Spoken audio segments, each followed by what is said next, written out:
听到顶头在话讲，哎，我们到了。哦，看到我的眼睛的那个光景哦，就是我们来到天顶啊咧。天顶阁是安尼一年的蓝天白云吼，啊，海水会当看到底的吼。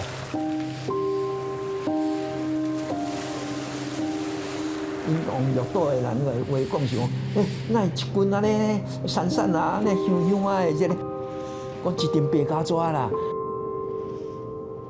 1951年5月17日，白色恐怖时期头一批因为思想无纯正，参与叛乱组织等等名义，去互送去火烧岛新生奋斗处的政治犯，日时上课做思想改造，下晡就爱去外口做工劳动。台南迄个欧阳文老师吼，伊就讲吼啊，那是哦天下第一戇的啦吼，家己为想啊在管家己啦哈。1950年前后，国际情势紧张。1945年第二届世界大战结束。1947苏联和美国冷战。1950韩战开始，美国重新思考和中国的关系。美国先是派第7舰队去台湾海峡，防止中共拍台湾，让台湾成做冷战时期东亚国家中反共阵线的一部分。1953年，台湾政府学韩国的犯人营，请政治犯伫咧身躯赤字，好做一人一事良心救国运动，就是要向美国宣传岛内反共有成。讲要叫因身体顶面甲赤这反共抗俄啦，但是爸爸这个赤字赤到身躯咧，啊，我迄当时唔肯嘛，伊讲这是自由参加的嘛，叫我推行了无成啊。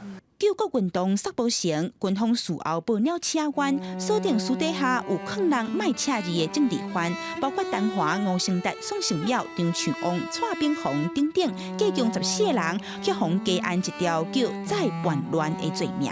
经过严格复审，落尾拢该判死刑。陈华就是第一个在第一审的时候就已经被判枪决，好，就是被判这个意图颠覆政府而着手实行，也就是所谓的惩治叛乱条例里面的第2条第1项。